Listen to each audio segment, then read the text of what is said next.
Nehemiah, chapter 2. And it came to pass in the month Nisan, in the 20th year of Artaxerxes the king, that wine was before him. And I took up the wine, and gave it unto the king.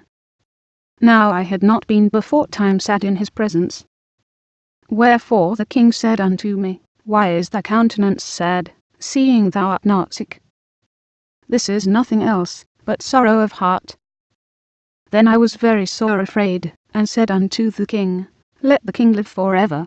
Why should not my countenance be sad, when the city, the place of my father's sepulchres, lieth waste, and the gates thereof are consumed with fire? Then the king said unto me, For what dost thou make request? So I prayed to the God of heaven. And I said unto the king, If it please the king, and if thy servant have found favour in thy sight, that thou wouldest send me unto Judah, unto the city of my father's sepulchres, that I may build it. And the king said unto me, the queen also sitting by him, For how long shall thy journey be, and when wilt thou return? So it pleased the king to send me, and I set him a time. Moreover I said unto the king, If it please the king, let letters be given me to the governors beyond the river, that they may convey me over till I come into Judah, and a letter unto Asaph the keeper of the king's forest, that he may give me timber to make beams for the gates of the palace which appertain to the house, and for the wall of the city, and for the house that I shall enter into. And the king granted me, according to the good hand of my God upon me. Then I came to the governors beyond the river, and gave them the king's letters. Now the king had sent captains of the army and horsemen with me.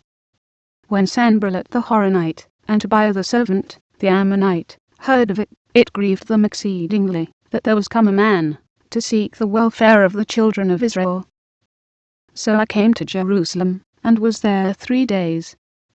And I arose in the night, and some few men with me, neither told I any man, what my God had put in my heart to do at Jerusalem. Neither was there any beast with me, save the beast that I rode upon. And I went out by night by the gate of the valley, even before the dragon well, and to the dung port, and viewed the walls of Jerusalem, which were broken down, and the gates thereof were consumed with fire. Then I went on to the gate of the fountain, and to the king's pool, but there was no place for the beast that was under me to pass. Then went I up in the night by the brook, and viewed the wall, and turned back, and entered by the gate of the valley, and so returned. And the rulers knew not whither I went, or what I did, neither had I as yet told it to the Jews, nor to the priests, nor to the nobles, nor to the rulers, nor to the rest that did the work. Then said I unto them, Ye see the distress that we are in, how Jerusalem lieth waste, and the gates thereof are burned with fire. Come, and let us build up the wall of Jerusalem, that we be no more reproach. Then I told them of the hand of my God which was good upon me, as also the king's words that he had spoken unto me. And they said, Let us rise up and build. So they strengthened their hands for this good work.